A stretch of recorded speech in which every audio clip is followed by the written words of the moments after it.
Alright, I think it's time to get started. Let's see who's going to turn up. Don't have many people here yet. Unfortunately, I kind of jump-started the stream a little bit too quickly. I only gave about 5 minutes head start, so most people aren't going to be aware of its existence. So give them a couple of minutes. But yeah, we've got a PlayStation 5 here that turned up in a nice bag of bits. And yeah, so yep. And unfortunately, they've attempted to remove the the HDMI port. All good, people work on their own stuff, not a problem. But things got a little bit out of control, to say the least. And I've also subsequently noticed that the optical port, and I'm hoping this is the only other port, this one here for the optical drive, I'm pretty sure it's for the optical drive. It's stuffed. Actually, I just noticed the push down tang is broken on that, so I may have to actually get an entire new replacement for that. It's going to be a bit of a nuisance. So at least, I think, I don't know, maybe someone who has more experience will be able to tell me, but I think I should be able to at least test this even without that connected. I will have to take it off though because it's crossing over some lines and have a look. Hey, Electro Rip, Miles, Messia. Anyway, so well, we don't have to take the port out because obviously the port's already done. By the way, this is the first stream we're having with the new configuration. And basically I've added a fourth screen to the setup. I have one directly in front of me, one of the little 11-inch IPS, so I get a good idea if things are dark, bright, whatever. And then I've got my usual 3 screens over here. And just done a bit of reconfiguration. Hopefully it makes it a little bit easier for me to determine what the quality of the display is actually going to be. Hey there, John L. Yeah, we'll have a look at the damage at the moment on the HDMI port. As it turns out, they weren't even supplied with the right port anyway. So as you can see, this is, yeah, they've tried hard. I'm amazed that these little diodes and bits on the back here didn't get taken out. Hey, John Culver. But the top side wasn't quite so lucky, so we've definitely got 2 traces on the left there that are well and truly gone for sure. I think the first thing I'll do is try and get that stump out. But then we've got 2 filter packs missing here, possibly a cut trace there, I'm not sure. And we've got at least 1, 2, 3 capacitors. I've got a feeling that second one there is not actually stuffed. I feel that's just like it's factory like that. But yeah, so we've got 1, 2, 3 caps that have gone missing. They probably 100 nanofarad, like 16 volt or something like that. So I can probably get away with it. The filter packs would be interesting. I'm sure I can find something similar enough in the iPhone, MacBook world. But yeah, it's not the prettiest of pictures. Hey, Defcom. Anyway, so yeah, we'll get started just trying to see if we can get this tree stump out. I'm not sure how well that's going to go. We may have to bring out the bidet. We probably will later when we've got it all fixed up, just so that we can, as minimally invasively, drop the new connector in. I do have a new connector for it though.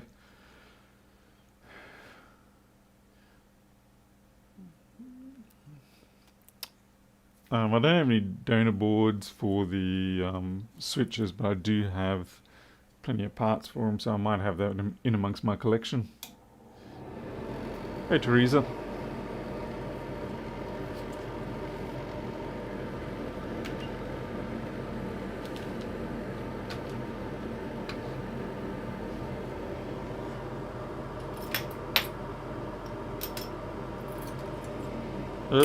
Somebody's left the bidet attachment still on there.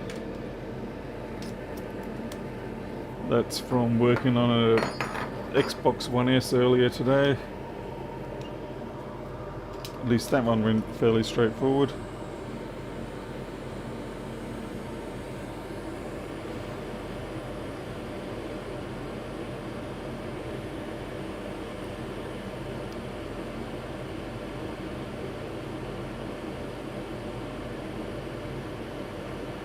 I figure by the time this is ready to drop out, the board should have warmed up enough. I'm impressed that the rest of the traces didn't get taken out.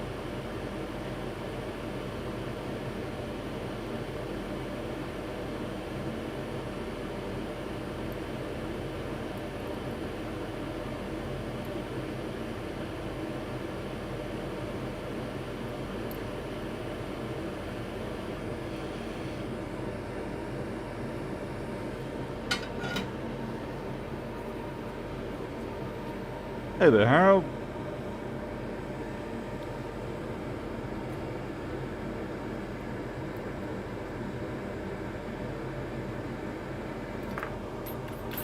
Alright, so at least we managed to get the remnants out. It's a good start.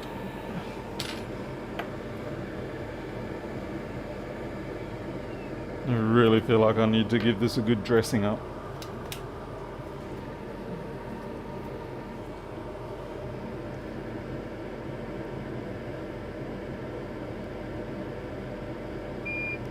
I just want to make sure all of these mount holes are as cleared out as possible. I don't want any sort of trash in them. Anything to sort of inhibit the smooth process of putting the new port in.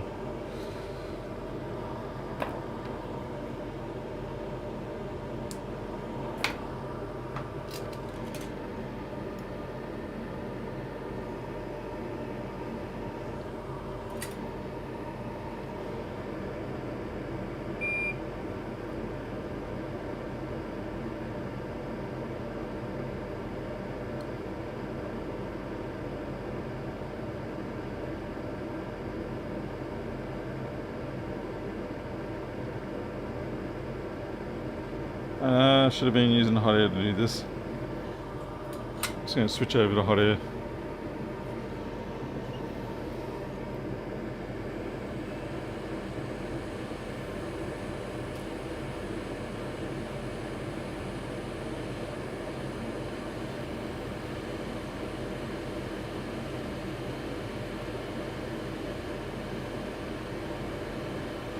Oops.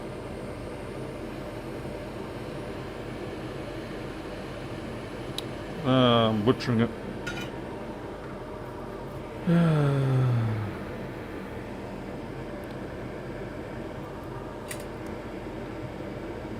kind of worried about traces getting kind of mixed up with each other there.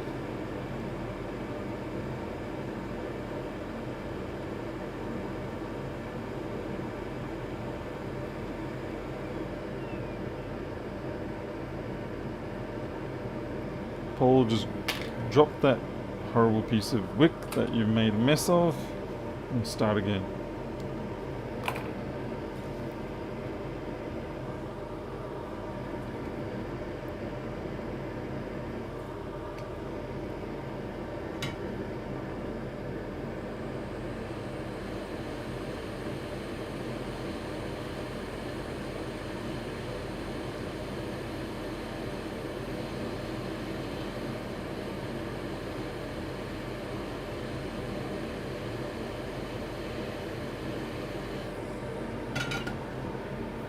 Hey, Rilla.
Amazingly, the plating actually has mostly remained intact. Hey Pierre.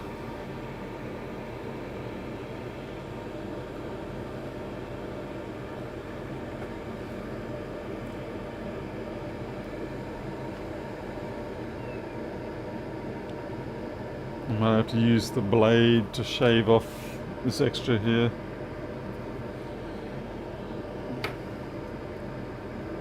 As if the poor board hasn't seen enough damage now, I'm going to shave it down a bit.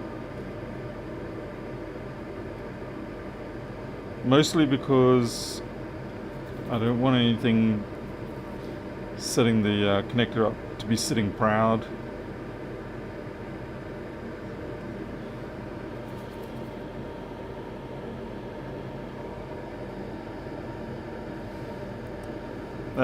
Yeah, the cap gone there too.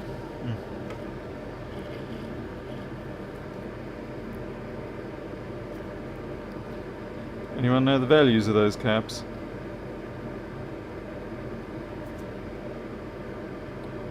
Like I said, I'm sort of guessing most of them are going to be something like 100 nanofarads.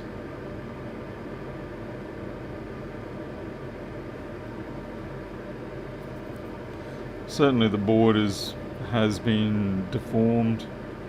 Okay, it looks like I got some liquid metal down here. I better pick that up.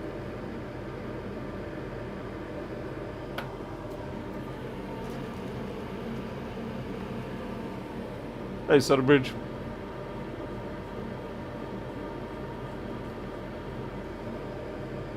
Yeah, that's a bit of liquid metal down there.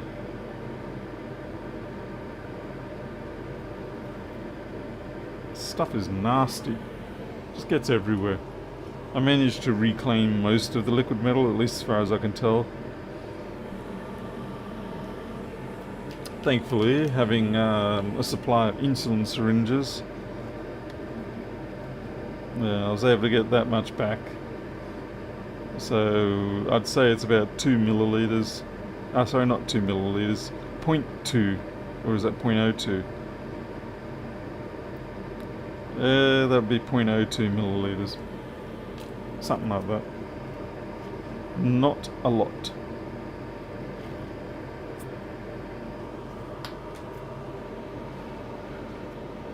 Hey, Antonio. Hey, Brad's been a while. Hey, Pedro.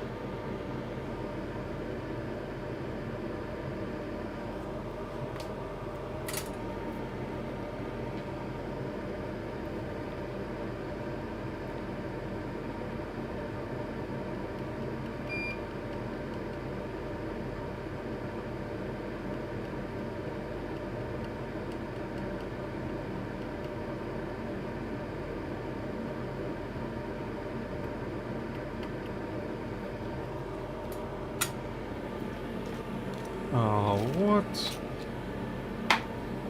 I'm out of cleaning buds. Oh wait, thankfully I was smart.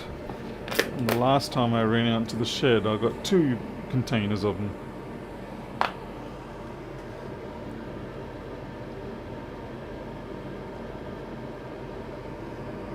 Now, fortunately I'm wearing gloves, so the staining from that liquid metal shouldn't be a big issue. But I do notice that it certainly like to stain everything it touches.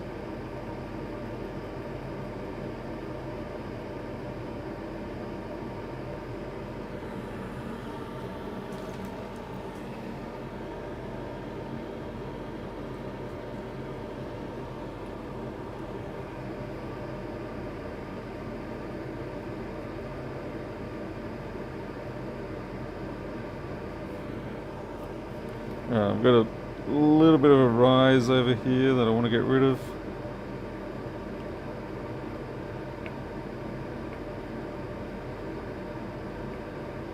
Can't really go too far because I think it's the whole fiberglass and everything like that is lifted up. Thank goodness it's all predominantly ground.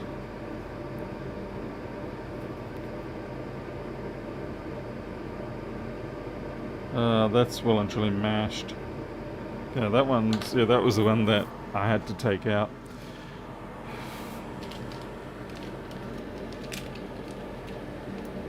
Yeah, it looks slightly... It's not so much popcorn, but it's just being physically delaminated by shoveling it back and forth. Okay, I have confidence it should be able to sit and fit. And I am thinking I may be better off retrospectively running those traces. It's like I feel like I'll be better off soldering in the connector and then basically, well, in this position I really would only have one trace to run, which is this here. That one there just makes it if I pull the connector back. Yeah.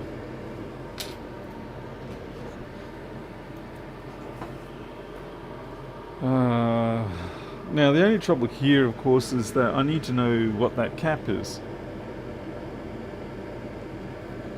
Well, I would like to know what that cap that was there is before I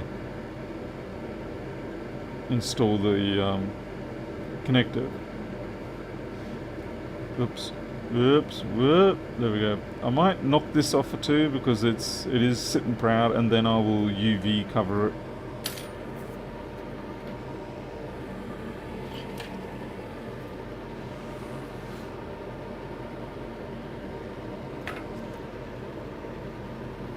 Hey, who's sick? Bibba. What? Caught COVID. Oh man, that sucks.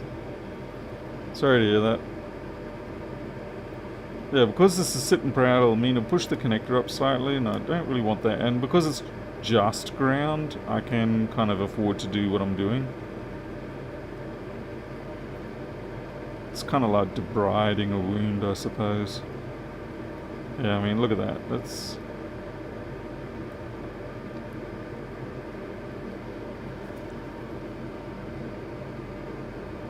Now we've got to be careful here because that's a second layer shown there, but I suspect it's also ground.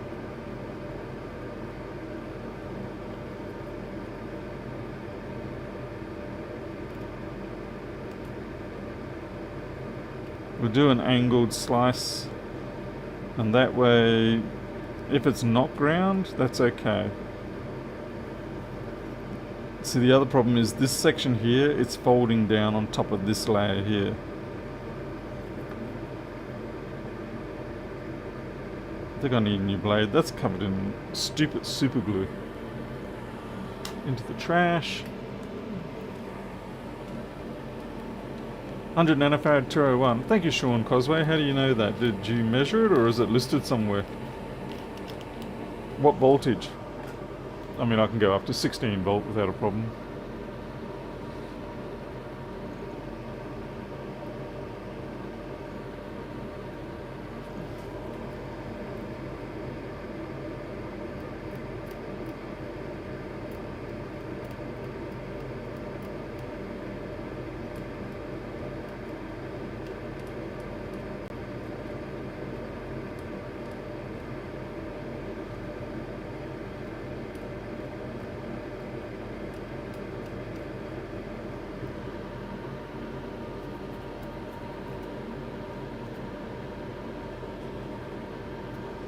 Is there any mention of the voltage rating? It's kind of important with caps.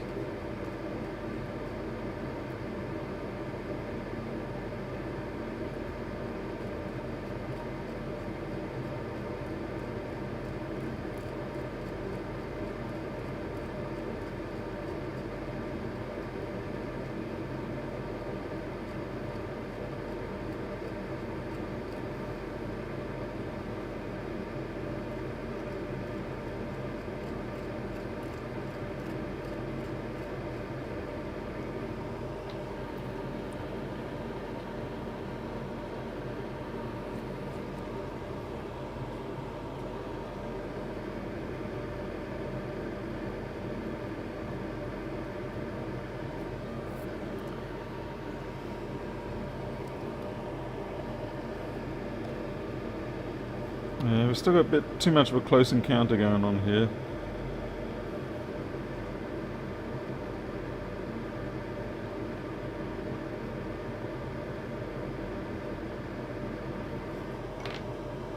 I guess the easiest thing to do is let's measure it, see if there is continuity, in which case we can just assume that they are in fact both ground.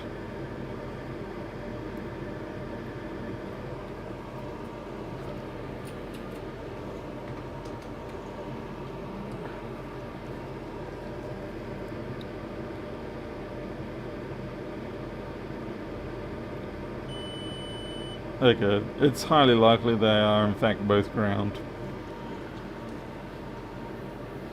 Doesn't mean I was going to just assume that.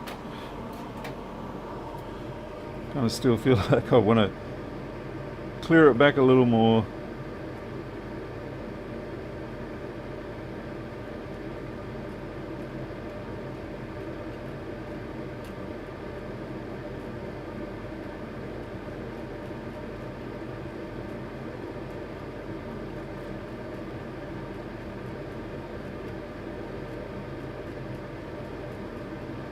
That's more like it. I feel happier with that.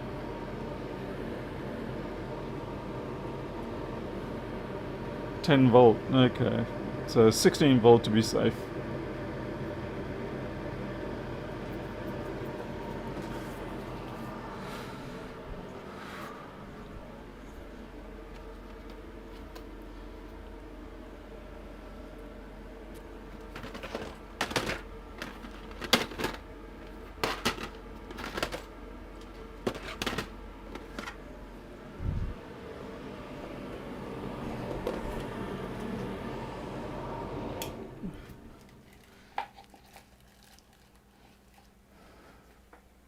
Hey Jim, Birds Jim, how's it going?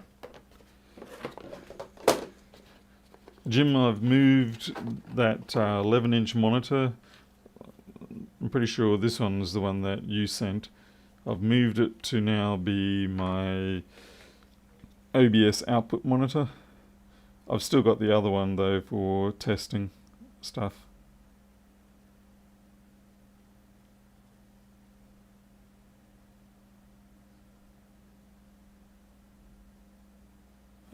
Why is there always a hair of some sort? Okay.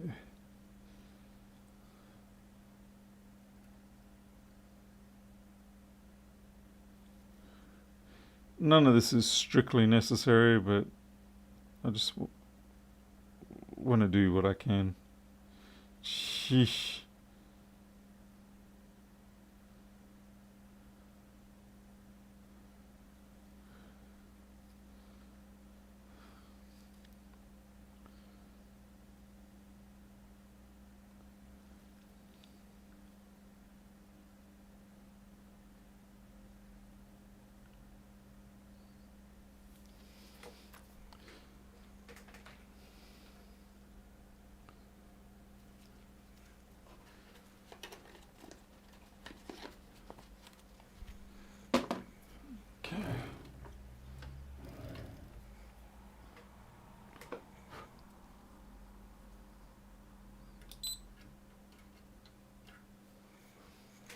Alright, UV cure.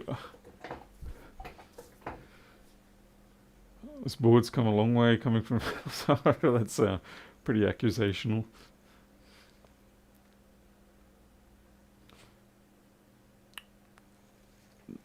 Yeah, Blind Budget, I think it's actually synthetic. Just, threads from everywhere. Carpet fibers, all that sort of stuff. What a fume extractor. Brad, I'm using a 8-inch hydroponic inline air extractor. 20 centimeter, 200 millimeter, 8-inch, all the same thing. And then I am using a carbon canister on the underside of it for the exit. And then on the top side of it, I've got a modified box, basically, that I've got a HEPA filter on top of that. It's just like, yeah. Funnily enough, they're car interior filters. Oh, that's done. Mine are for Ford Falcon BA or similar, but it's a nice sort of like rectangular box. I'll show you the ones I got.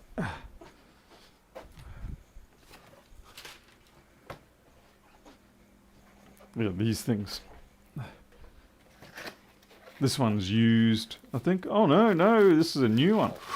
I thought I'd run out, and I was using my old one. Okay, I need to change this, because that one is choked up after a couple of events recently.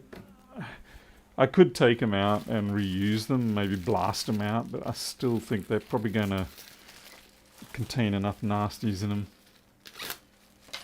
These are also carbon carbon filters, but primarily it's the paper pleating that I want.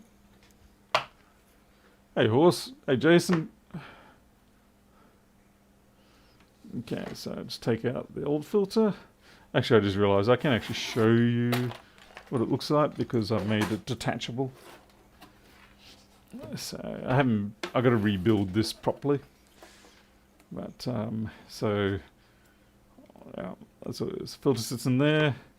That's the adapter to the top of the extractor. Filter comes out. As you can see, it's been doing a pretty good job.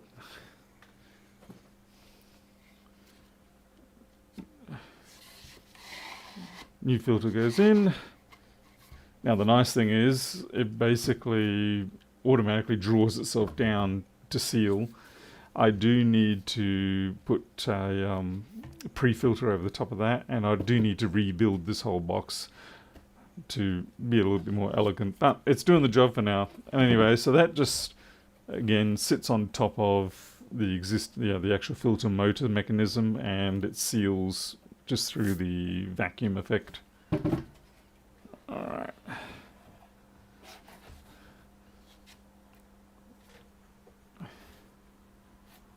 And we are done. Easy.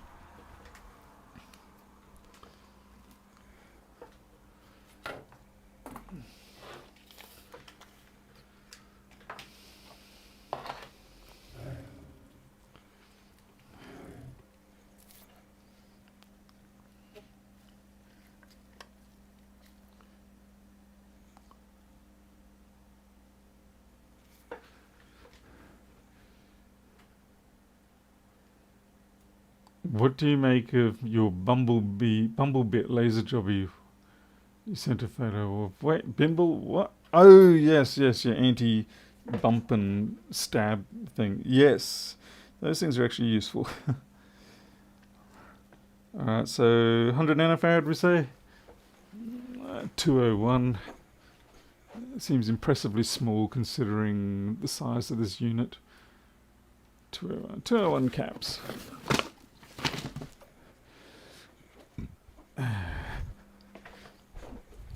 Yeah, those anti-corner bits, safety bumps, bull noses, yeah, they're all good. Well, I do have 16 volt, 10 volt, 25 volt and all that, but I'm going to go 16 volt.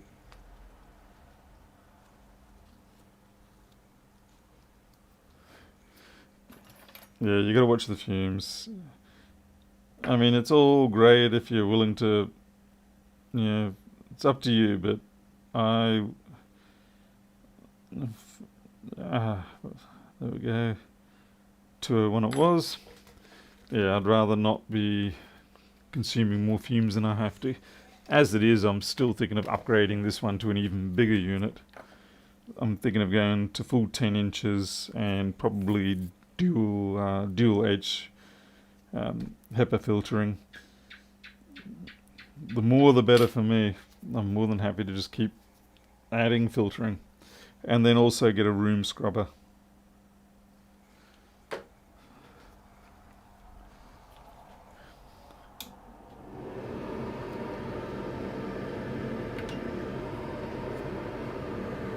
Oh yeah, I can feel it sucking hard now. It's surprising how you get used to the level it was, and then when you do change it over to a fresh filter, you find yourself shocked.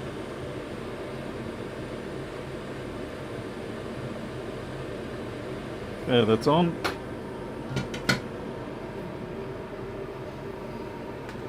Coughed a bit of pest spray. Oh, that's terrible, Jim. And yeah, you really don't need that kind of thing happening to you.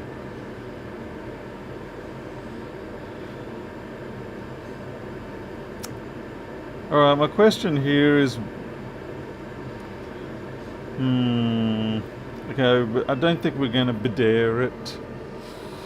We're going to take all the solder off those pads, and then because this is only a single row of pins, we're going to manually solder them on. Pedro, Pedro, Pedro. You never change. A good purifier here is about $1,500. We've got one already in the house, and it's a really nice one. It's a Innovair. Fairly costly, but they've got the nice motor in them. They're quiet and they do a really good job. And they're on caster wheels, and you wheel it around. It's made of nice solid folded sheet metal with dimpled finish. What the hell, it sounds like I'm describing a dinner.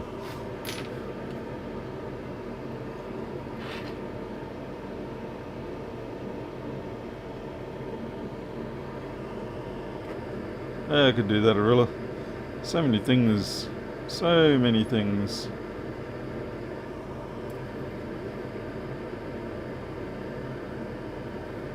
I can usually tell by smell. It's like, oh, I can smell the fumes, must be time.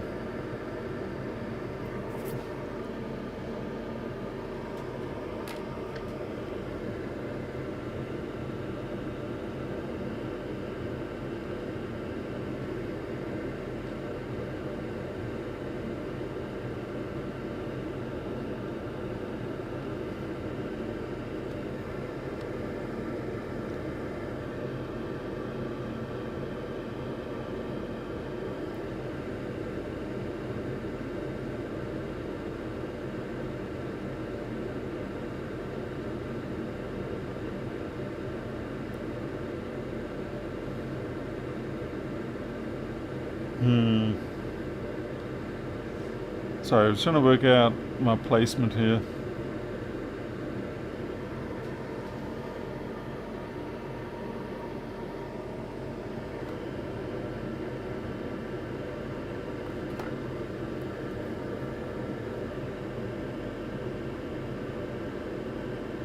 See, now ideally I would like to jam it back like that so that I don't have to do much in the way of running traces, but practically it really should be positioned like this so that you have an even balance all around. So I guess we'll do that. I'm going to tack one corner. It's probably going to be pretty bad.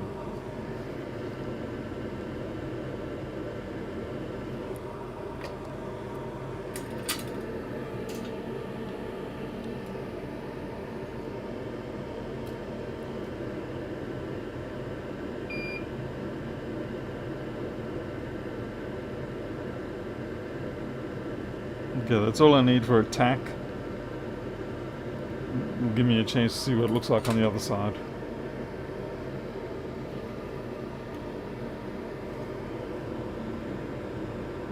Oh, that's still good. No, I'm happy with that. That I can definitely work with. The only trouble is they're all rising to the left. And I don't like that. Okay, it's just a case of I just got to push it down.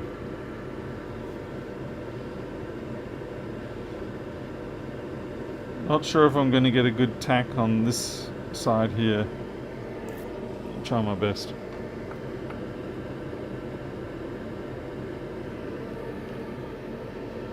Arilla, the owner, gave it their best shot and then found that their equipment probably just wasn't giving them the results they needed.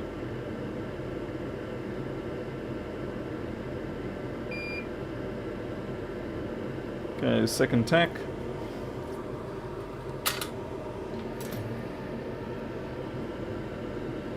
Those tacky soldering joints aren't going to stay there forever.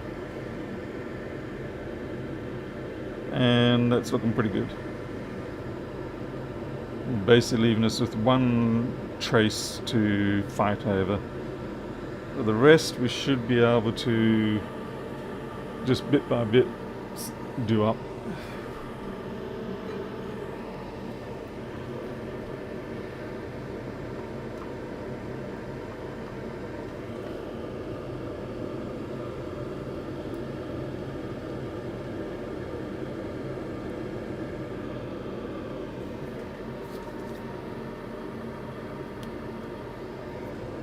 So this is going to be fun.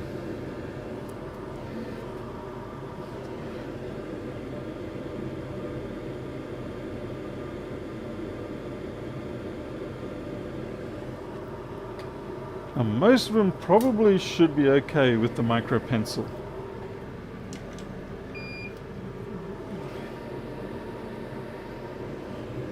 Shush now, Pedro. You don't need to talk about diplomacy.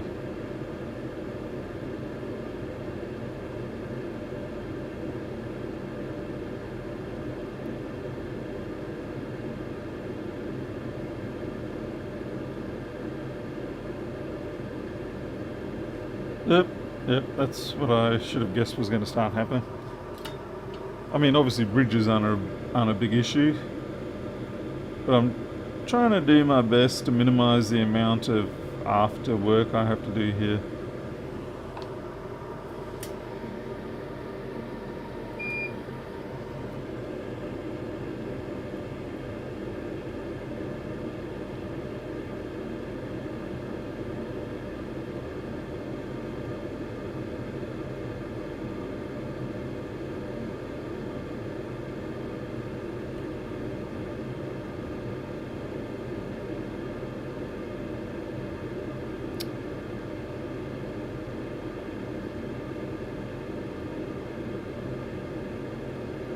We just want to get some solder meat onto them. That one's been...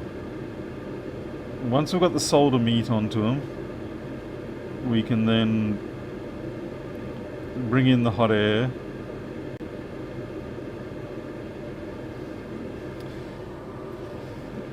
And then touch them up again.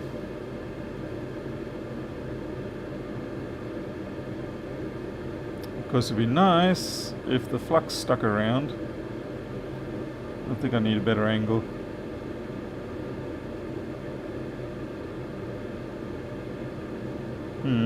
That's a ground pin for sure.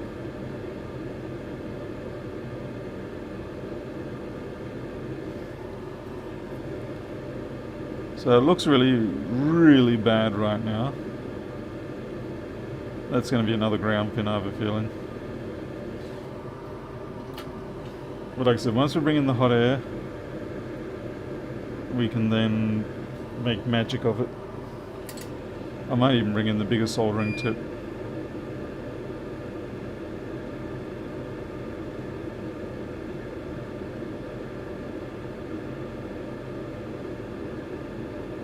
It's going to have to do. Shonky and terrible as it looks, it will turn good.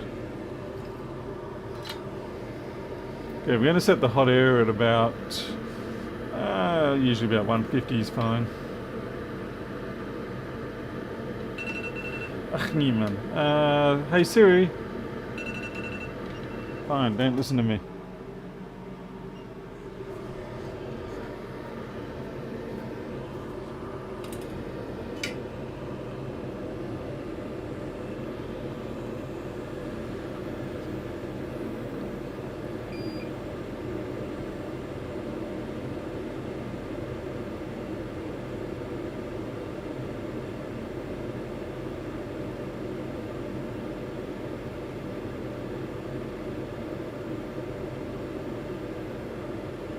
Flux.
I think the Starline has actually already landed okay.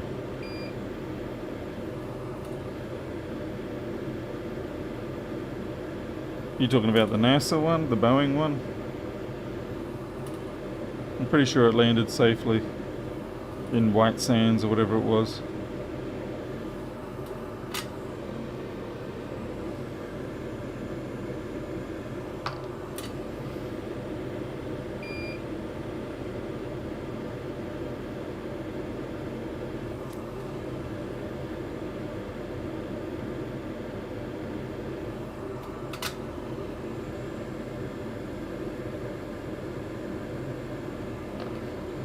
I haven't forgotten micro.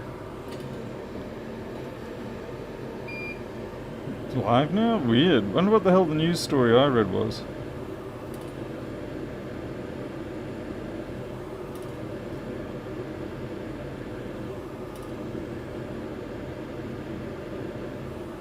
I'm just trying to draw out that bridge. It's been a little bit difficult.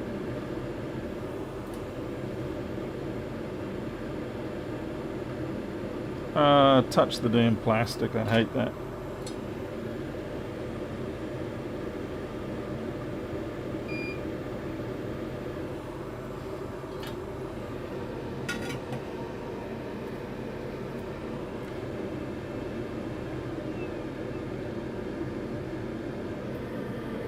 We're going to be naughty here. We're going to cheat and use a itty bitty teeny weeny tiny bit of wick. A very narrow cut.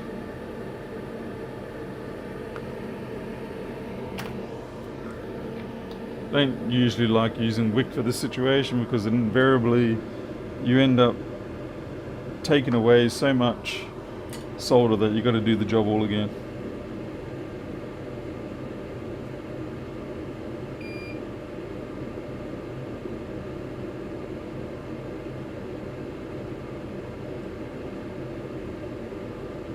Gotchas.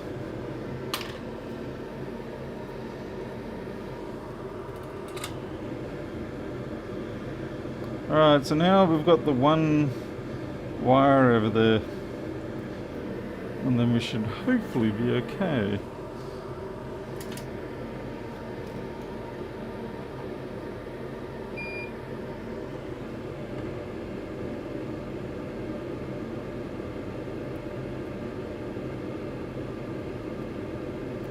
Trying to get the angle into this is difficult.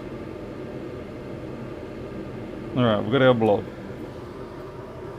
And from the blob, I could have tried to draw a blob all the way to that cap, but it's a blob too far.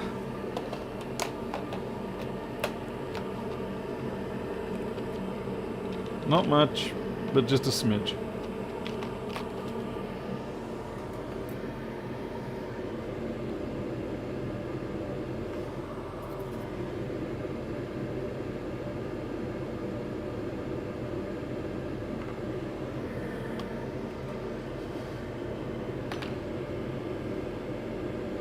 Now I'm going to use a piece of wire that's about 50 billion times too big.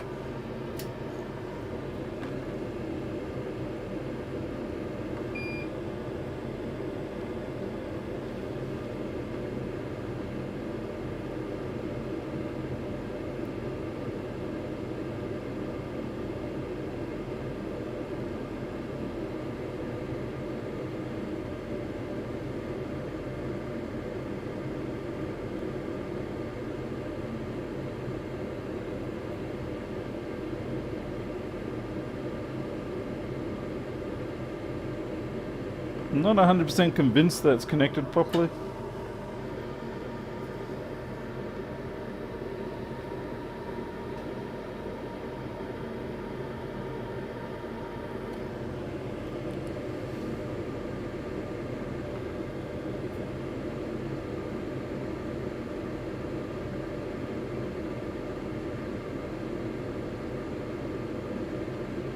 Yeah, DEFCON, I didn't want to be trying to bring a connector down on top of a fabricated bridge.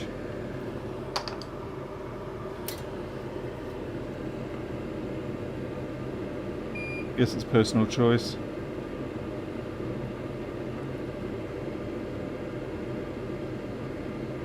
Yeah, I feel like that's connected properly.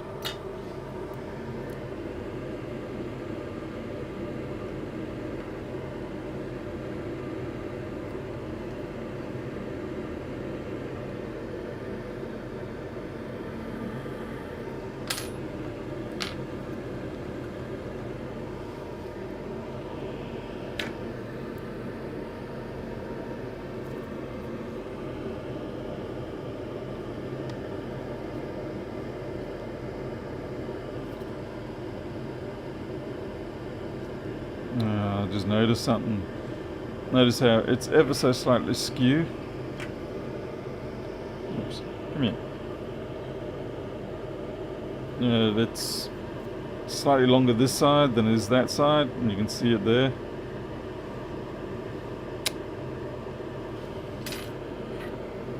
It's kind of weird, I didn't notice that. And you really wouldn't notice it looking at the way the pads are sitting either.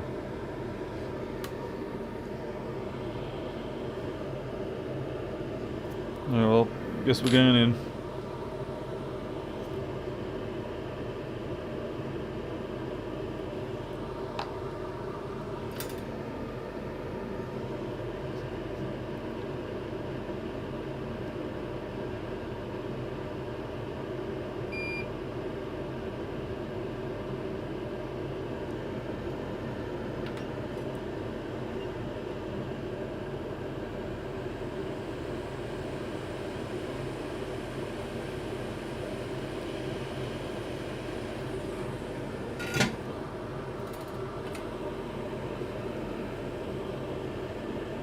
Just want to see how that wicked through first.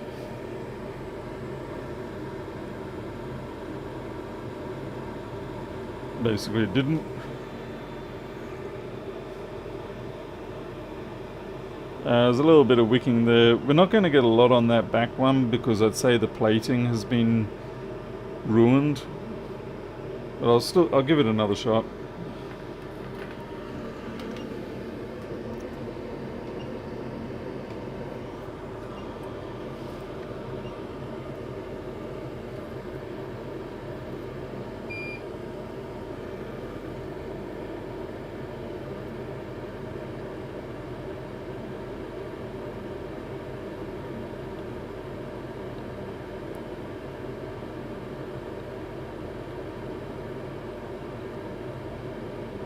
Ah, flux it, buddy, flux it.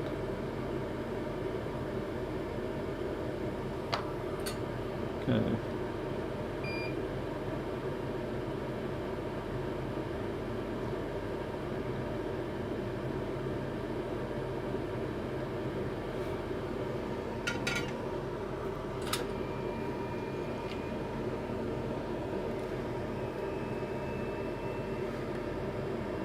Yeah, I don't think I'm going to get much better. I mean, sure, I could cook it a hell of a lot more, but it may end up causing more strife than what I'm worth.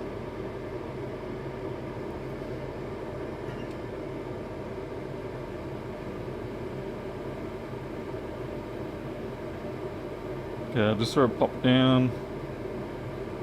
There we go. Just sort of pop twice.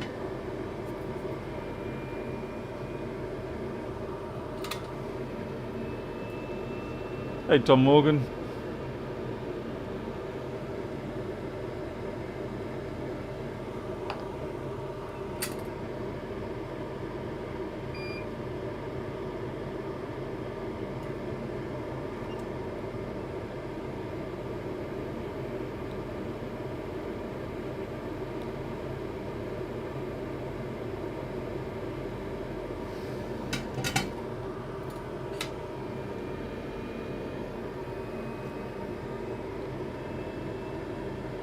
Yeah, it's definitely not wicking through.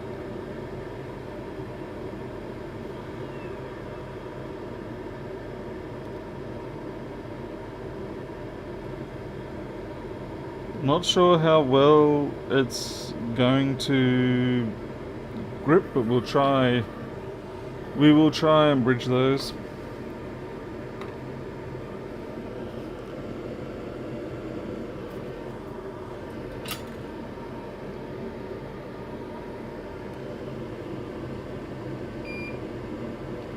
Flippin' heck. No, you're ending up in the wrong spot there, Paul.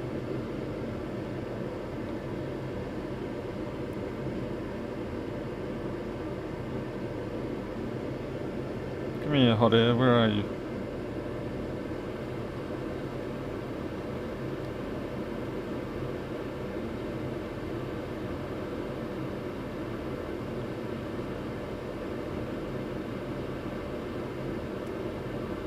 Now I need flux. Bloody hell.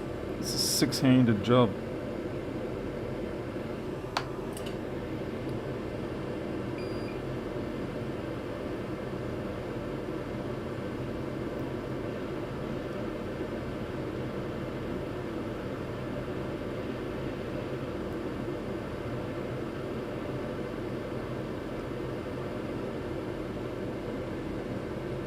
I'm gonna come back to that one because it needs more flux. You can see it on the connector, it's looking less than crash. Come here, give me more heat.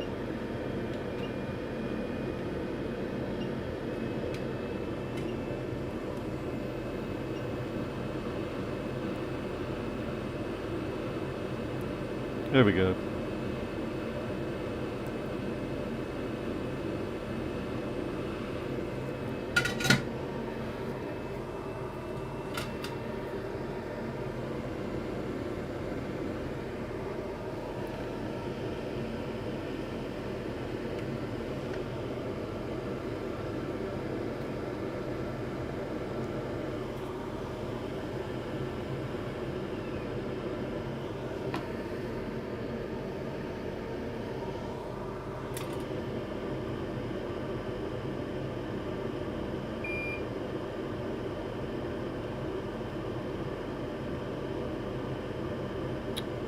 Good job, Paul. Way to make the solder go up the...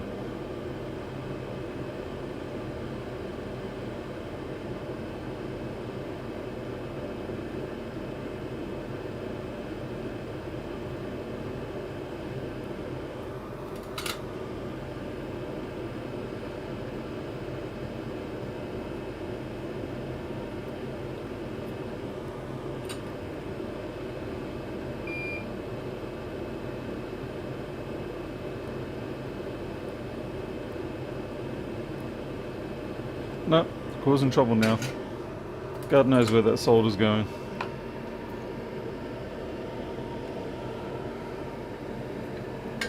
Hopefully not in the connector.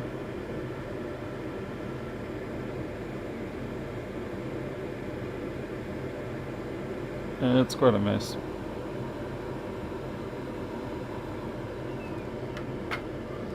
Alright, we'll clean this up, then go give Micro his shot.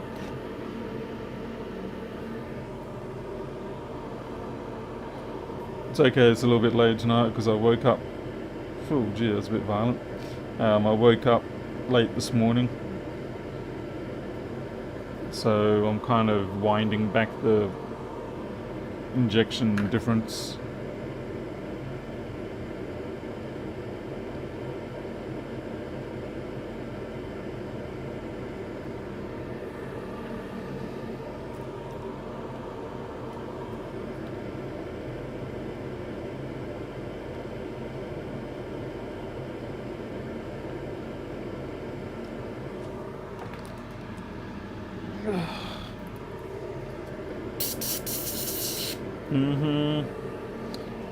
Nothing like spraying air everywhere to make it look worse.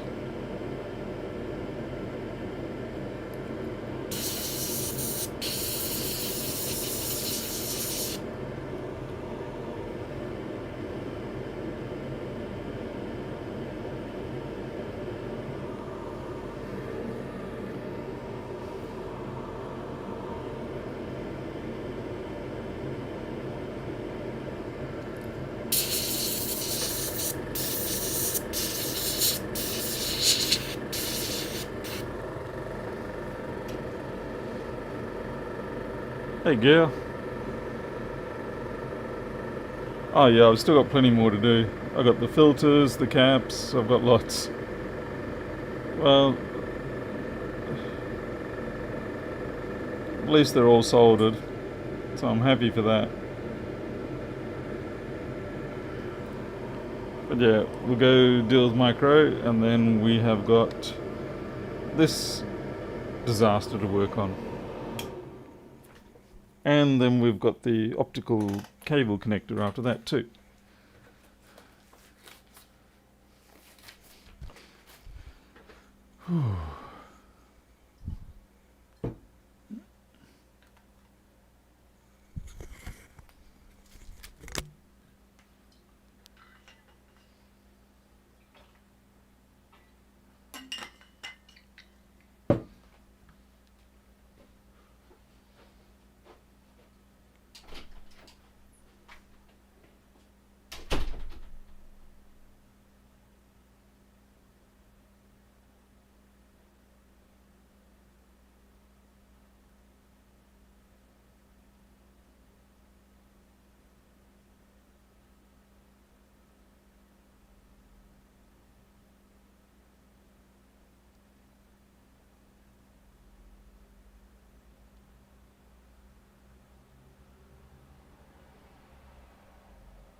Okay, we're back.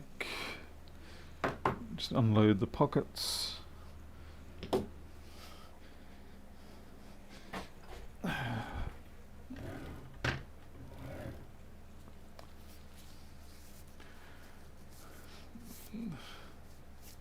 And Nassim. Yeah, this is no donor board, this is the board.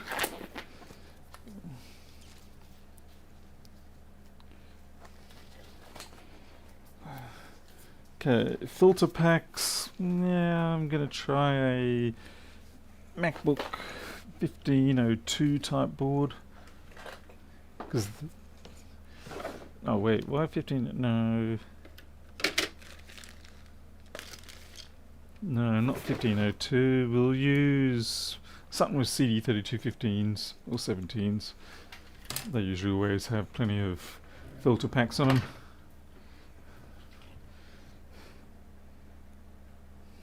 And in saying that, there's no frickin' filter packs. Oh yeah, there's one there. Yeah, where's the other ones? Okay, so I've got two there. I could pretty much probably just use those two because it's the outer two that are missing. And more than likely they could be already a balanced pair.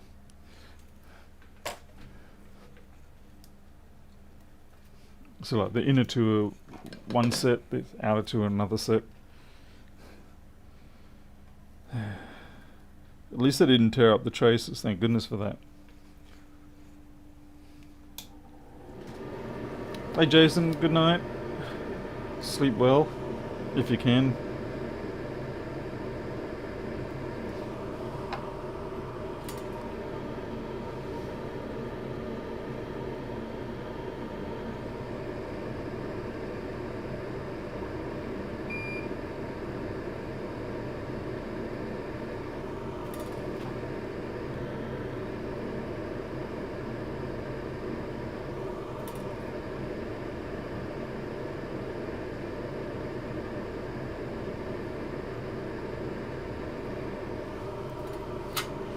Alright, looks like we've got some nice puffy pads.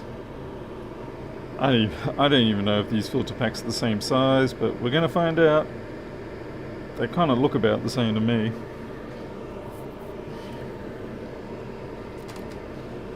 Close enough, perhaps? Of course, yeah, these filter packs, they all do have different values. Yeah, they're not all, it's not just the filter pack's always the same resistance / inductance value. They are different, but we don't have a lot of choice here.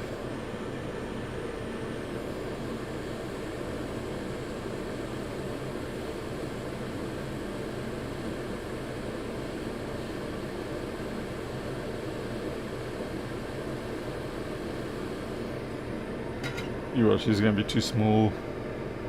No, they're about perfect. It's perfect. Just the wrong colour. We can live with that.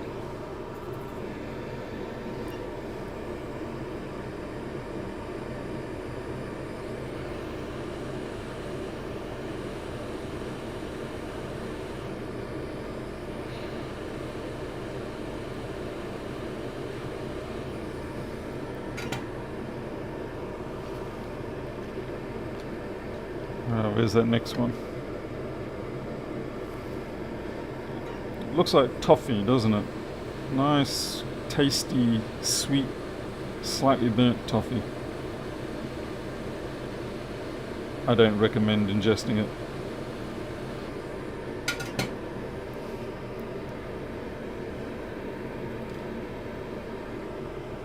Yeah, I don't have any switches.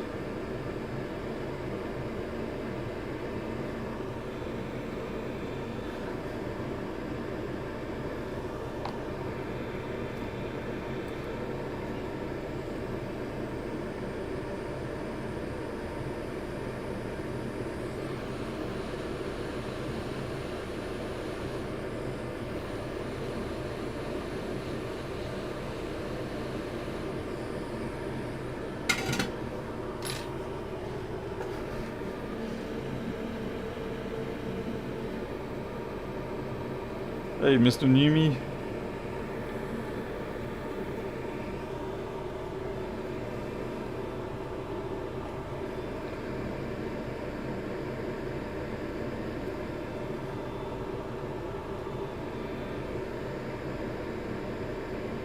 I've been on the lookout for some donors for all the various consoles, but so far, not really having much success.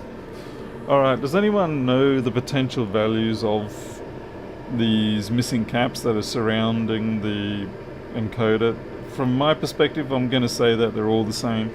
I'm even contemplating just rotating one of these caps off and giving it a measure, because they look to me, I've got 1, 2, 3, 4, 5, 6, 7, there should be an 8th one somewhere. Oh, 8, 9, 10. Okay, there's 10 of them, or 11. Anyway, I'm thinking they're all the same, so I'm going to rotate one and see what it is. Because I'm pretty sure they'll all be the same. In fact, I'm probably going to take this one here, because it's kind of closest to where all the warmth is already.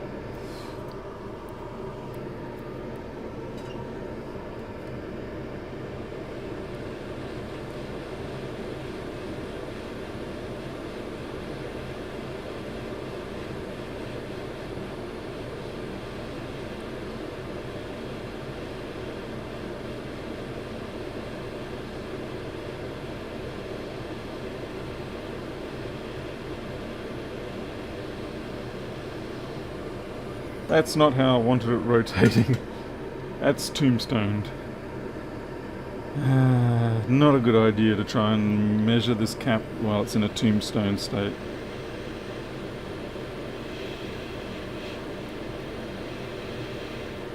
The reason being is that the pressure of applying the probes will typically make it snap off its base. Alright. What do we want? No. Let's see. No. What? Okay. Stand by while I override. Paused. Okay. Capacitance. Unpause it. Okay. I've probably forgotten. I do know I've actually got a hotkey for capacitance, but I always forget what it is, because it's not U, and it's not F, and it's not C. It's not FUC, so I wonder if it's K. Okay, there we go. It's 100 nanofarad, as expected. So 88 nanofarad. With capacitors, there's such a huge variation. We've got temperature involved here and everything, so we're calling that 100 nanofarad. Hey, Richard Moore. It has been a long time again. How are you? How you been? Good of you to drop by and see me working on things I don't normally work on.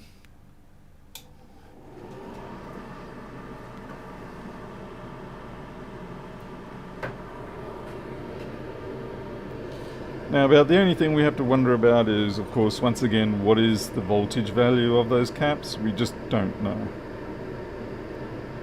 But we can probably get away with guessing that there's 16 volt at least. Yeah, if we put a 16 down, we should be good.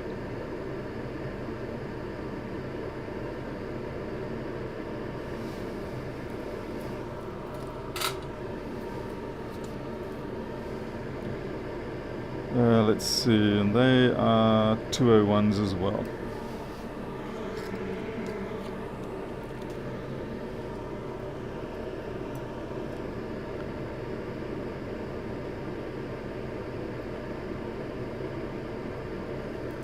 Oh, looks like we accidentally dropped 2.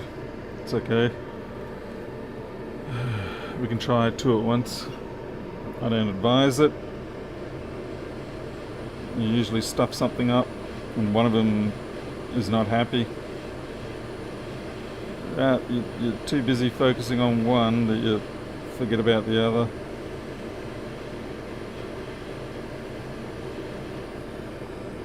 I suppose I better rotate that one back.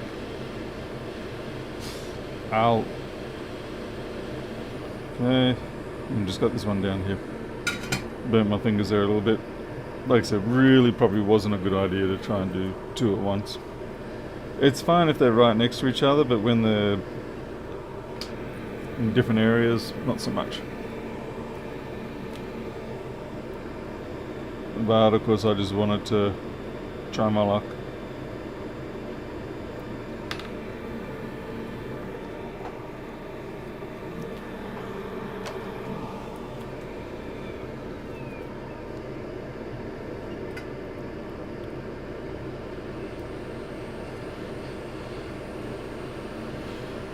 Now the one thing I need to work out is, can I make this machine at least show me something on the display without having the optical drive connected?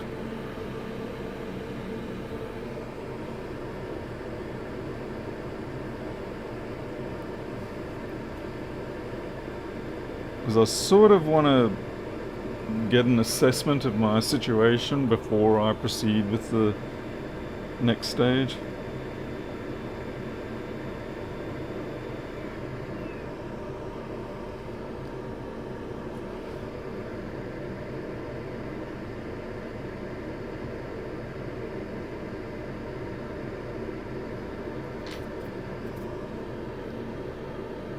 It does need the disk drive. Okay, to boot is one thing, but I mean to actually show anything on the display. One thing that does have me worried here, as from all this damage, you can see that the encoder chip has taken a hit. So I don't know if that's going to be an issue. Oh, what? Yes, it doesn't. What? Yes, it doesn't need the disk drive to boot? What the? It's a negative and a positive in the same statement. You're confusing me. I suppose you're confirming with me saying yes, it does not require that. Hey, John Culver. But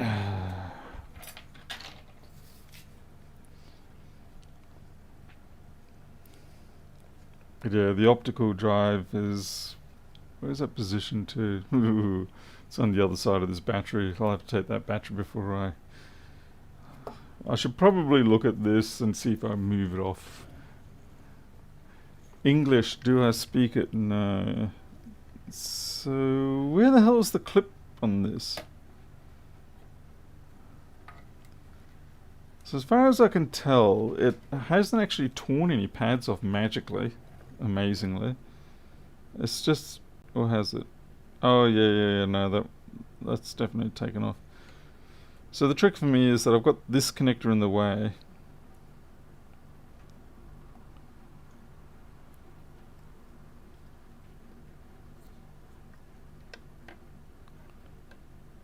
Oh man.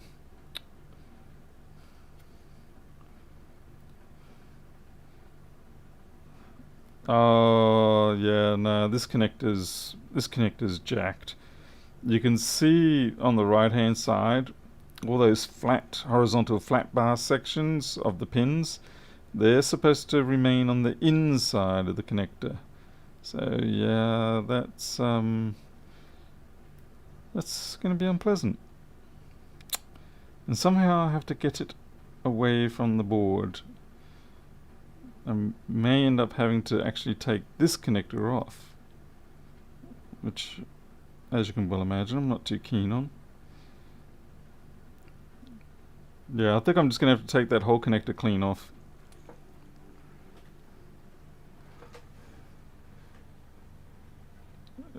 Check that lead ribbon as well. Typically cause triple beat when damaged. Probably going to be that one yet. Okay, let's pop the CMOS out because I don't want to be inhaling some magical fumes because of what goes on the other side. Okay. Oh, I hate these ones. I never know. So like push that way. And I almost always break them.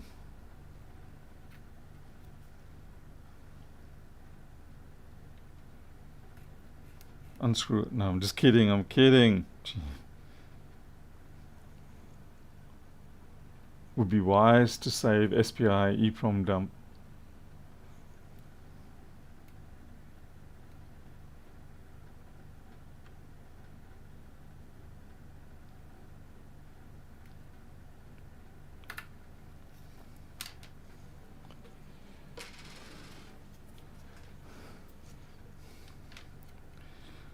I much prefer the ones where they've got a distinct recess in the body, so you're not really relying on the plastic to deform. Yeah, so much for that.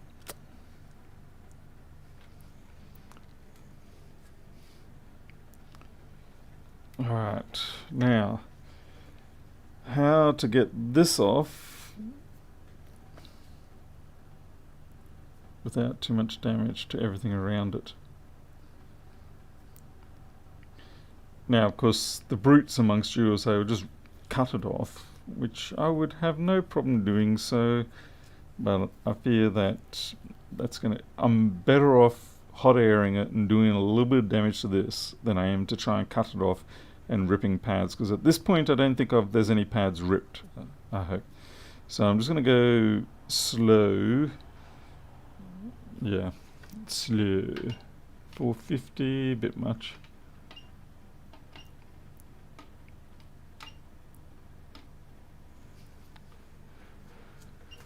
I don't have a choice, Pedro. Being brave isn't always about... yeah.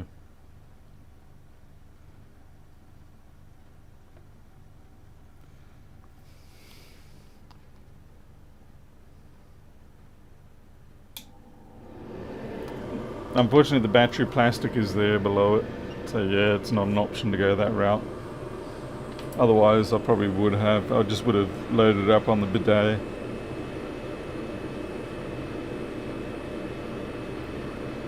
Now I've got a connector down this bottom left and the top right.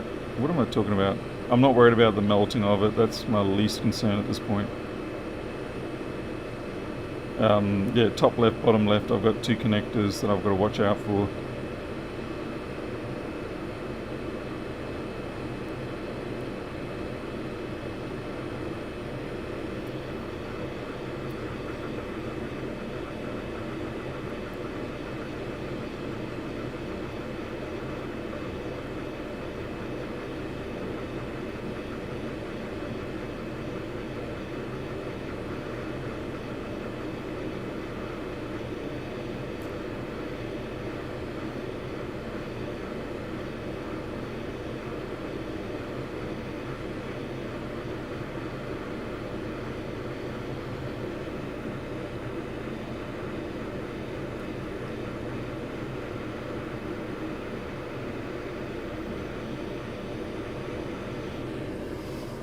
That works too.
Creating art from the legs of boards.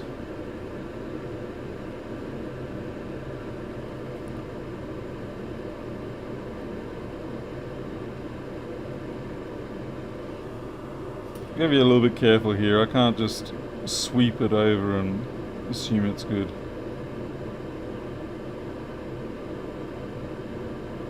There we go.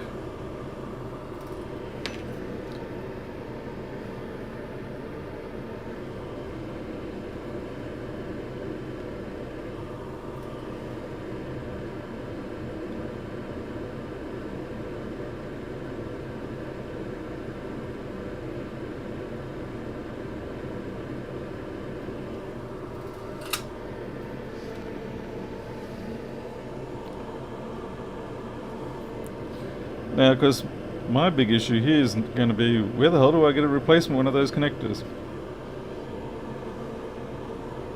Because I did a quick hunt around the usual websites, and everybody's got everything about the HDMI ports, but I didn't see anything about these particular ones, and I have a feeling I'm going to have to use a donor, and of course naturally sacrifice the battery holder on the other side, which is no huge issue until I need one.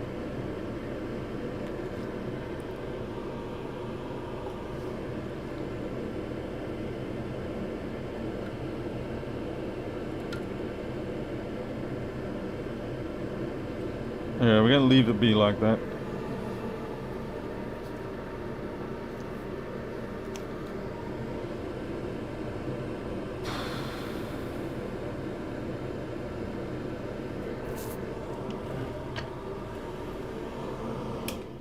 Alright, so at this point now, let's see.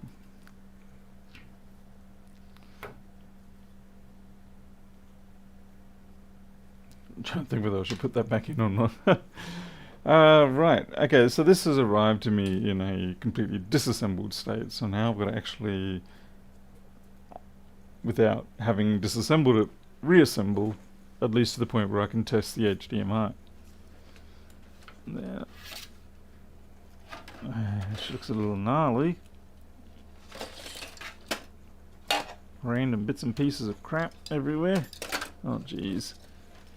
Yep, nothing like the fan rotor assembly just bashing onto the heat transfer point. Come on. Holy shite. God damn, why is that figure of 8 cable not coming out of its hole?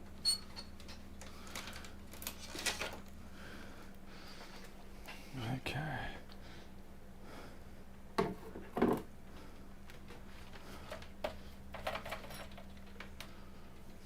Good, this is not coming out.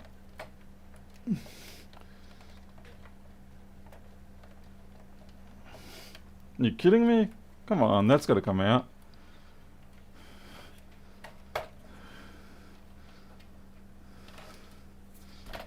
This looks like a nightmare. I don't think soldering it directly to the board would be a wise idea. See, we've got some more liquid metal to slurp up.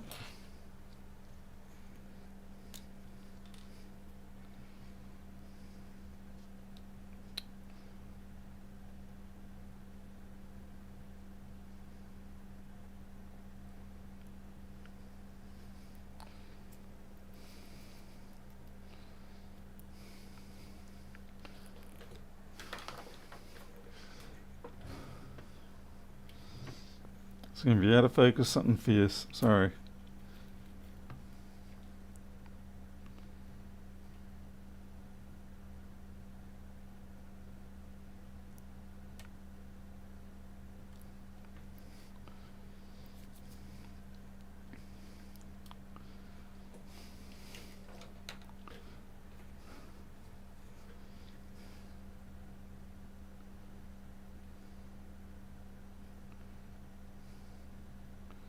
I don't know how you guys tolerate this stuff.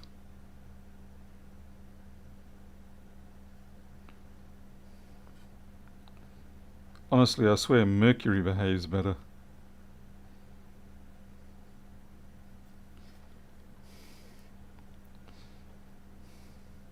This stuff's like, we want to be Mercury, but we're not allowed to be.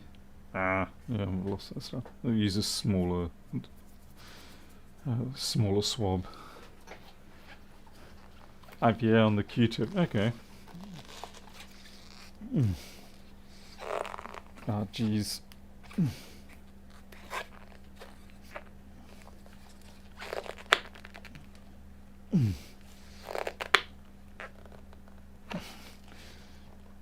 Fuck, route.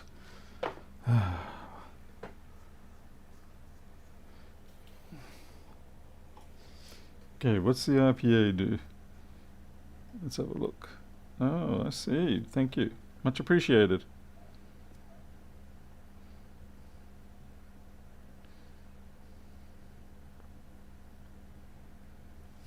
It's kind of like me with my trick of using IPA to get solder balls to drop into the stencil.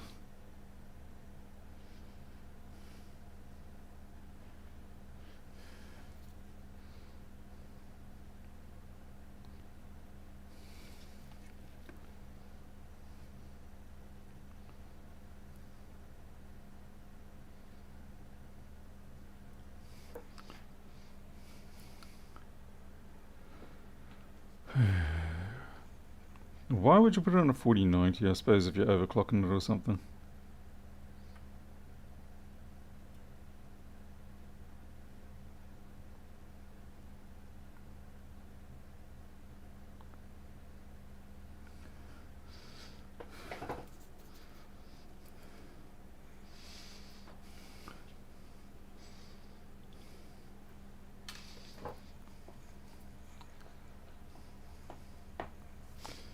Still, that's I suppose, yeah, that's a pretty ballsy move. Did it work?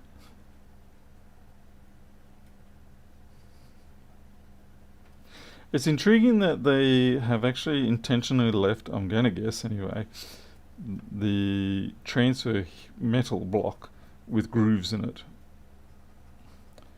Now I'm guessing that would assist with providing a superior surface area of transfer in an imperfect environment.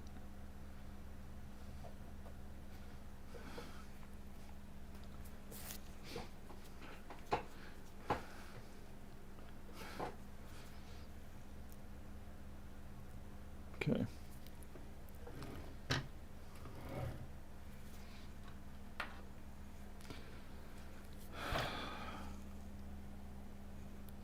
Well, I can't get this out, so I guess I'm just going to have to leave that there. What's my minimum steps here? Is there a minimum that I can go for test? You're like, what the hell are you doing working on a PS5 if you never worked on a PS5? It's like, well, look, I agree with you. I guess the difference here is that, from my perspective, it's not so much that I'm working on a PS5, I'm working on replacing a port on a device that I've not really done any work with before. So a bit of a difference.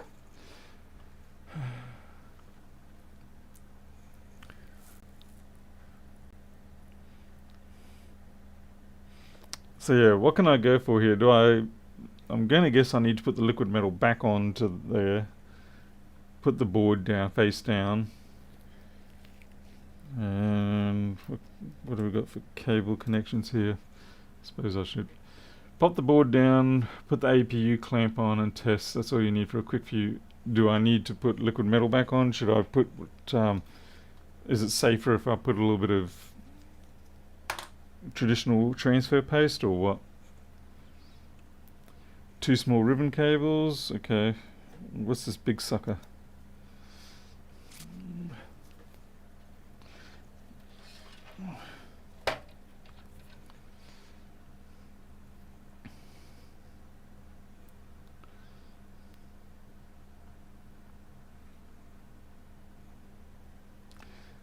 So I guess my question is, do I need to put anything on this heatsink before I liquid metal back?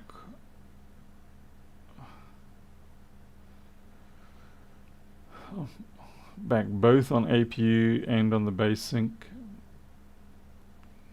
Alright.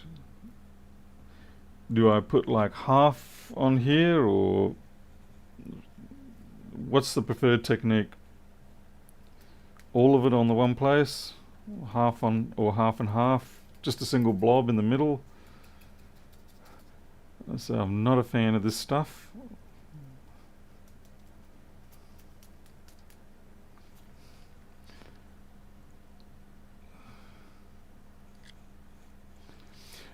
Well, that's what I was thinking about Yumi, but maybe they're intentionally doing the ridges in there so that the liquid metal rides into them, so you get an effective, a broader spread. But, I mean, yeah, you're right. Ideally, you actually would have nothing at all, but just simply the 2 metal plates. Small blob on both. Small blob on both. Then evenly spread it out. Cover both, half and half, spread it around. And even spread this stuff. It's just going to spew everywhere like a Dr. Pimple Popper or something.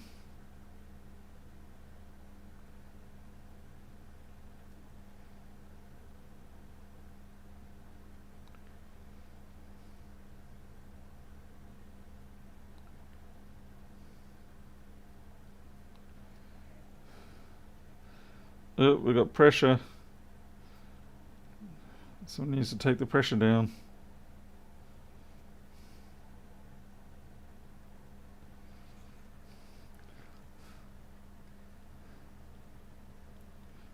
Hey, XX. Alright, how do you guys prefer to spread it around? Because it obviously tends to like to ball up. So what you're spreading, use a dry swab to spread. If I use a swab, it's going to just collect up in the fibers probably.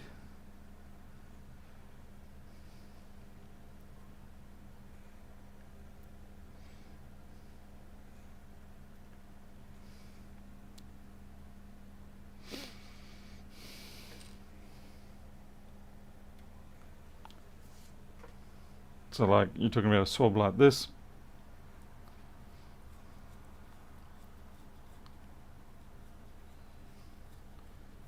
Joe never shows this part.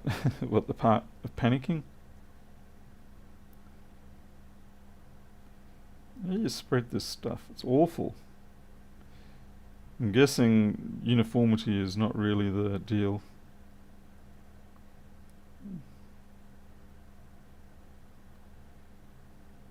Okay, I'm getting it, I'm getting it. Fibers are my enemy here, I must say.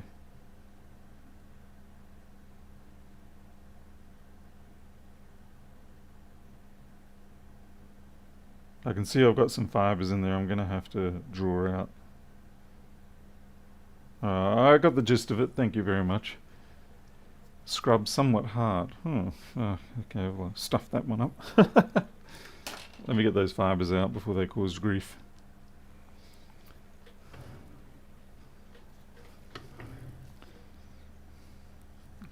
Yeah, okay. This is where the magnifying glass...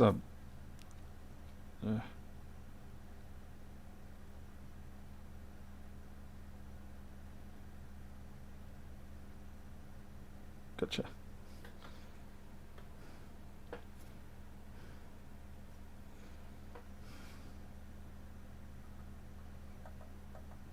Okay. Is that tolerable?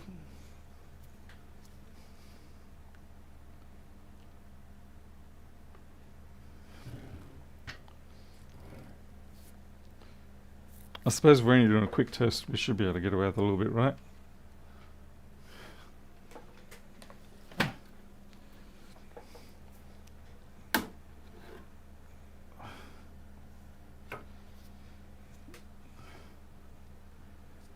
Okay, onto the APU. I can see it has got a fair bit of muck on it.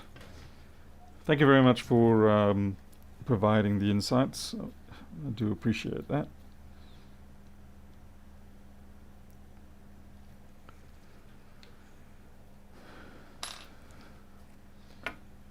Like I said, I can't know everything.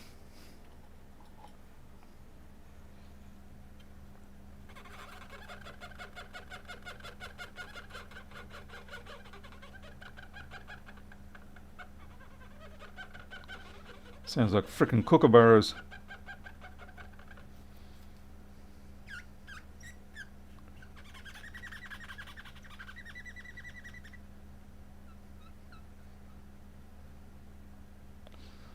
Keeps going back to that. Now, well.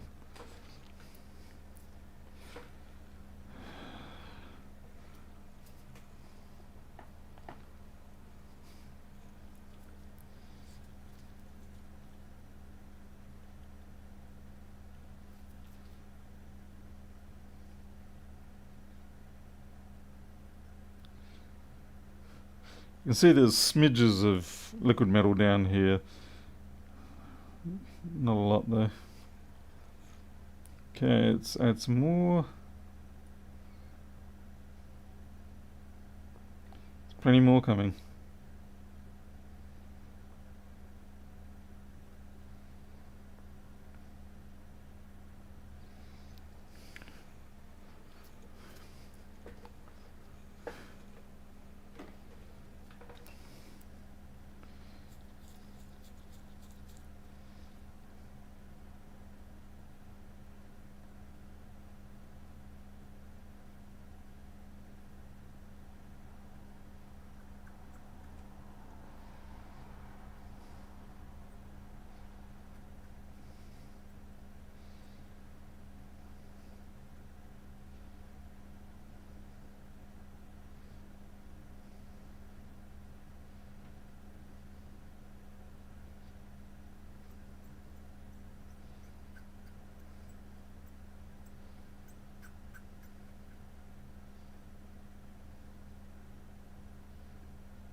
Can I just say, this stuff's annoying as hell. Yep, very annoying.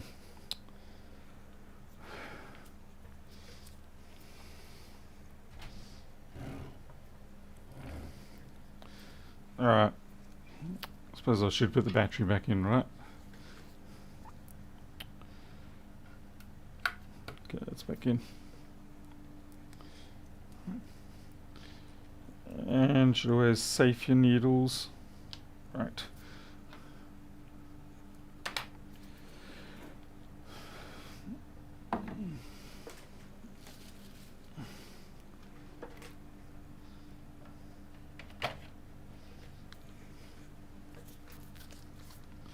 Okay, so I just plonk it on. Plonk-a-donk. Looks like that's there.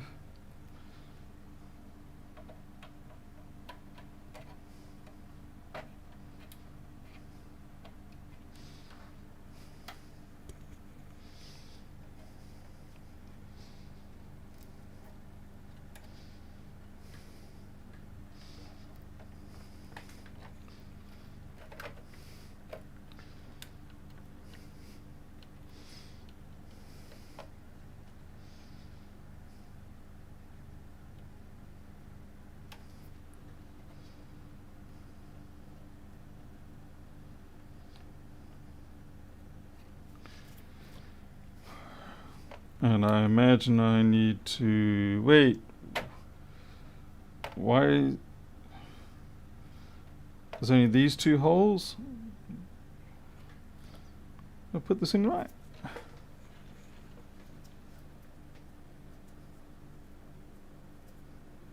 APU clamp. Oh great, now I've got to find that thing. Oh, I hope the APU clamp's in here. That'd be funny. Oh, I think I've got it. I think.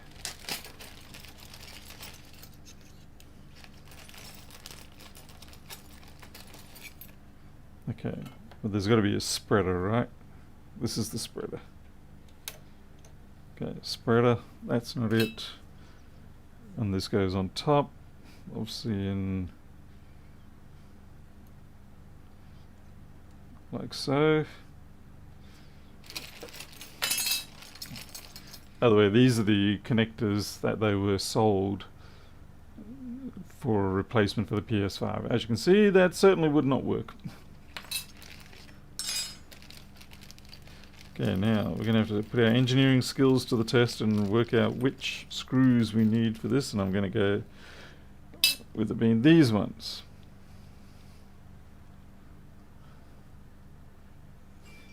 Uh-oh, now I'm in trouble. Ah, Commonwealth Bank. Ah, actually got paid for today's work. That was for the Xbox One S. And we need the driver of screws.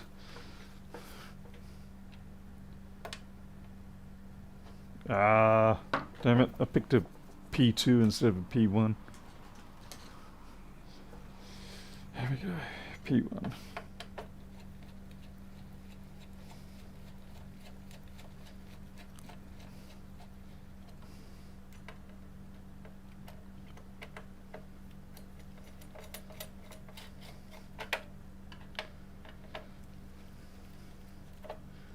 Ah, good.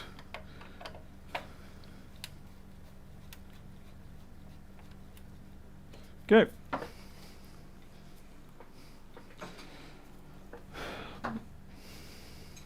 There's a spider in that. A spider's corpse. Oh well. Okay, so now I guess it's just like plug HDMI in and hope that I get something. Of course, the only trick here is that the reason all of this has happened is because something wasn't working with the PlayStation. So we don't actually know if the true fault was in fact even the HDMI port. It could have been something completely different. We don't know. Ho ho ho. Ah, the joys. Okay, we can power up. I'm going to switch over to the combo display. Okay, plugged in. At this point, Paul demonstrates he doesn't even know where the damn on-off button is. I guess it's that one.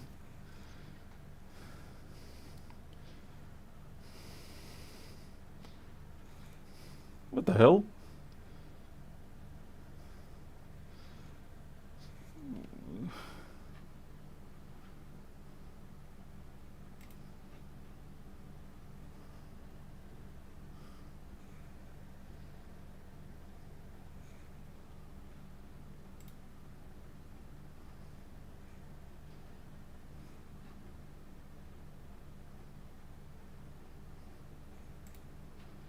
I got nothing coming up. Wrong.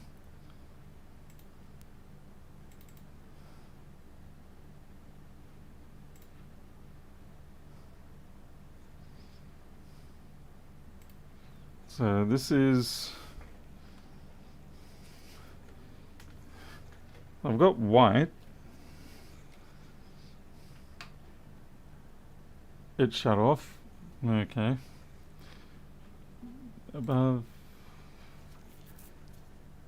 Thank you for the $5, XX. Let's pull the power. What I should have actually done, what would have been the smart thing to do, is actually first test my HDMI port before I subjected my $800 capture card to it. Using one of Harold's very handy tools.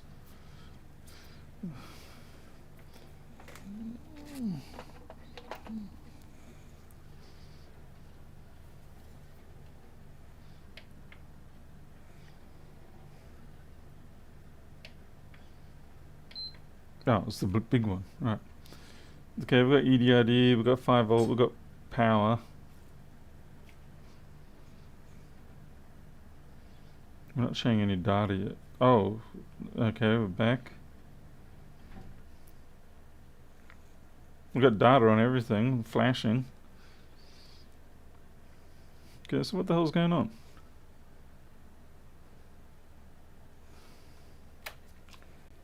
It could be maybe bad cable.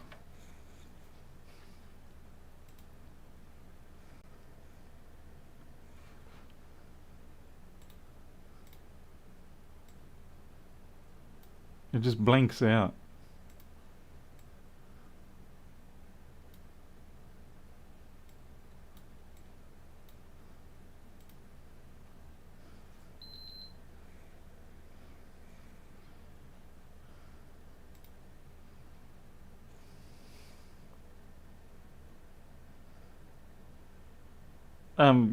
Actually, you know what, Gail, that'd actually be a good idea if you can tolerate waiting that long for it to write. But yes, that would be a good idea. Okay, I just had, what was that, 3 beeps?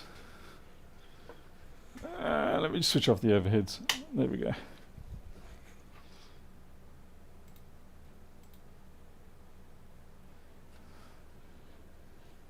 It's overheating, pop the fan on. Oh, okay.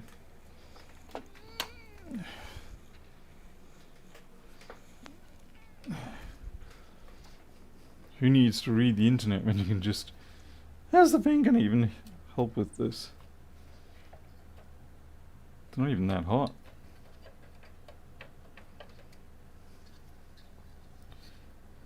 It's probably my shonky...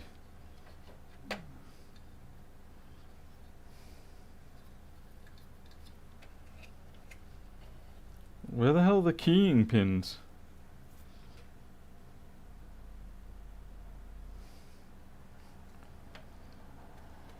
That could be actually why I came in originally. They did mention something about the heat. Or is it supposed to go this way?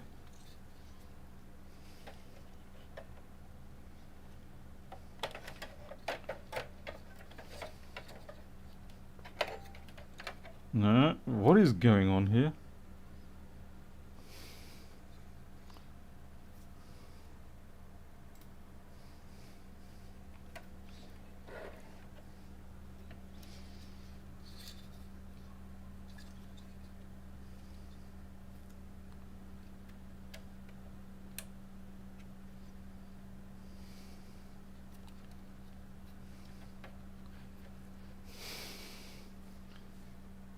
Main cable facing the back of the console, like that. Where's the support? Do I have to put the... I have to put this on, don't I?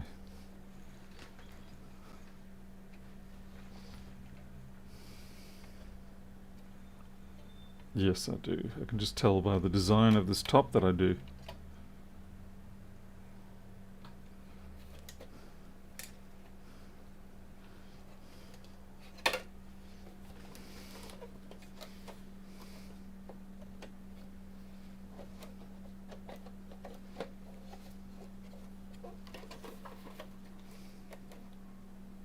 Oh wow, they mashed the screw that holds the optical drive into. Oh, that's not even... because that was a security talks, and now it's a dead talks.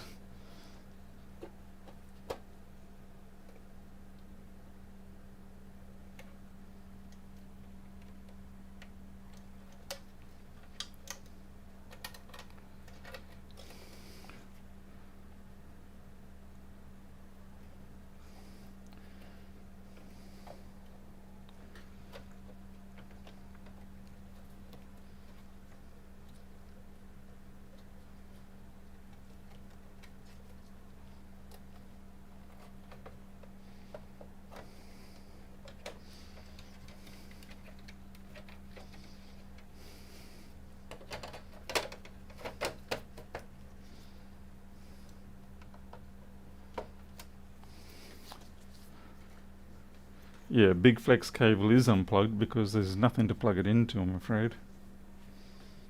Because it's boch.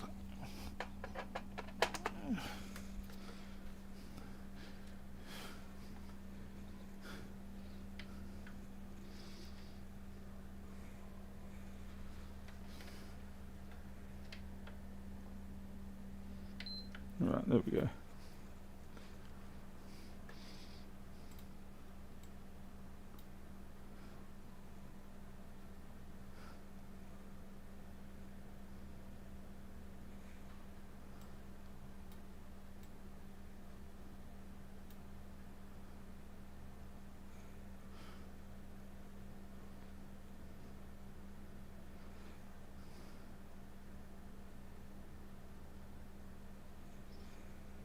How long does this thing take to boot?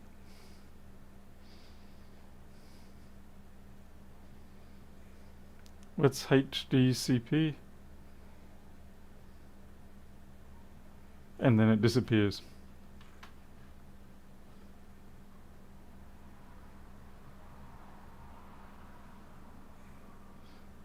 Now it's... oh, there goes white. It goes white and then it triple beeps. And we've got nothing on output.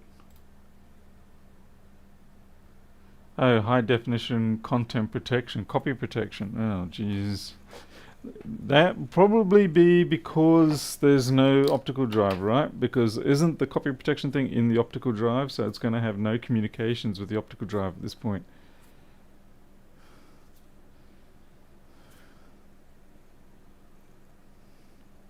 Or is that the PS4? Let's see. Nothing.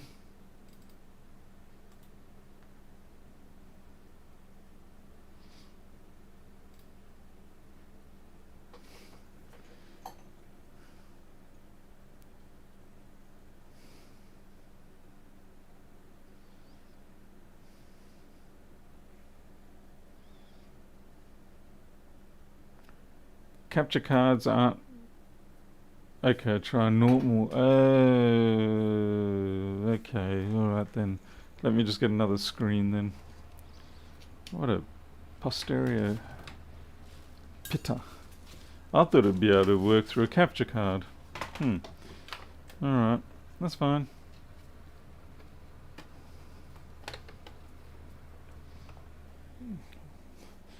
Let's see, I'm just going to divert my HDMI capture over to this little beastie.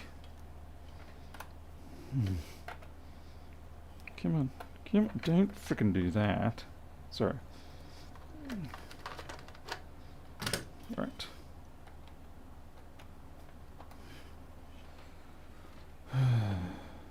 Power on, please.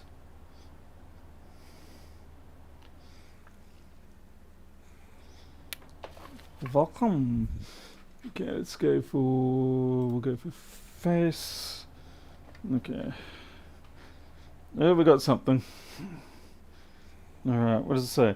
The PS5 wasn't turned off properly before unplugging the AC power cord, blah blah blah.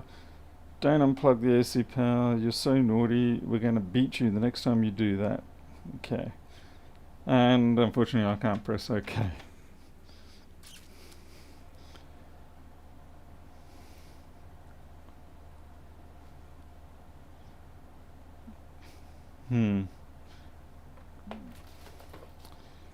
Well, there you go, at least we know the port works. I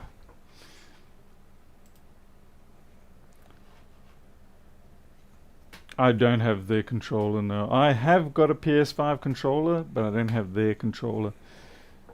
And obviously our USB port isn't connected. Alright. So is there a way I can gently tell this to turn off? I don't have a PS4 controller either. I've got a PS5 controller. And yeah, that's it. Can I... you can use any of the... oh, okay, on the back. Alright, in that case I can do that. Oh, yoink. Be right back.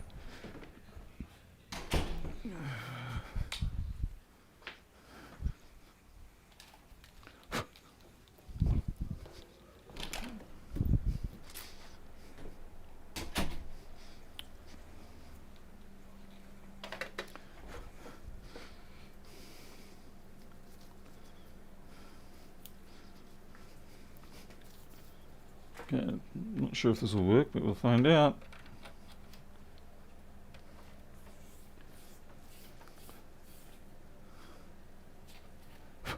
Man, this is dusty.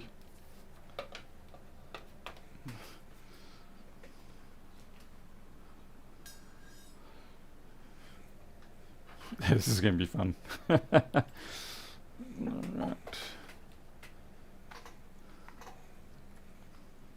That's it. Press the PS button to use the controller. PS button.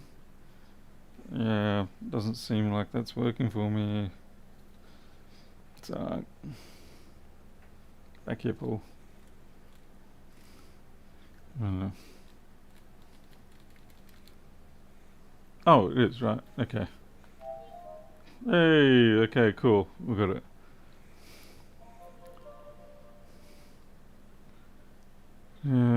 What's this update now? Do you use a dual... no thanks. Okay, update now.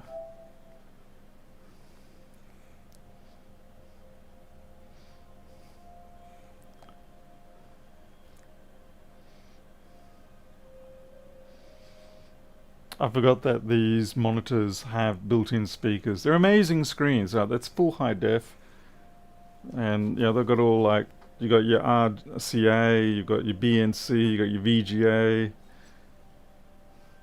Alright. So now, let's see, power down. Turn off. Cool.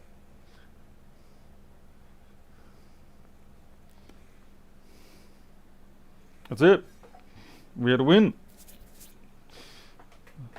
Thank you very much. That was very much because of all of you that I was able to get that done properly. I think if it wasn't for your help, I would have most likely given up. I would have went, no, it's not working properly. But of course I've still got to deal with that optical connector, but I've got to find one. That's going to be the fun part. And yeah, sorry about who was it that was it Tom?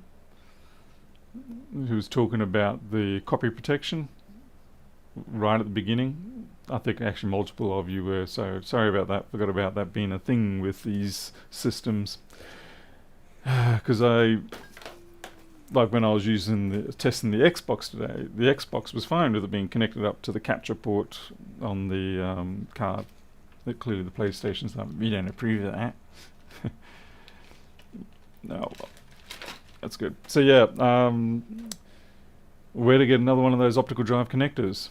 That's going to be the trick. Get the cheaper HDMI. Get the cheap ones. Alright, because the cheap ones don't honour the HDCP. I did have a couple of those originally. I actually even just got the little USB inline ones, and they kind of worked okay, but they have a bad habit of cooking themselves to death. But for this sort of thing, it's probably going to be worth having another one. So I'll get another one just for that purpose. But for everything else, there's no way I can do without my capture card anymore. I love having that thing, so it's much better.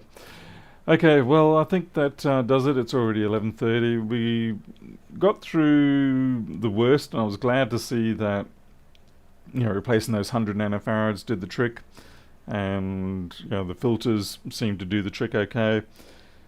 And yeah, like I said, now we've got to deal with the fun of that optical connector. So if anyone knows, was it add thermal putty to it? Phil will send you what? Phil will not send me anything. He might guide me and I'll go get one, but no one's sending me anything. Let's see. Phil's in an entirely different country. It's going to cost him too much. Like I said, if he can just point to me where to pick one he himself suggests, then I'll go and buy one. That's no problem by me. Let's see what I was going to say. Oh, were you referring to the connector? Basically, I need to go out there and see if I can find some more donor boards, which is quite tricky. The cheapest broken PS5 I could find was about $300, so I'm not going to be picking that up. I'll try around locally, see if anything can be found, but otherwise, I believe the PlayStation 4, some of them might have it, and if it's the right pin count, then I'll grab one of those. Anyway, that's it for tonight. Thank you all again for watching. It was a bit of a different one for us. I'm glad we got through it.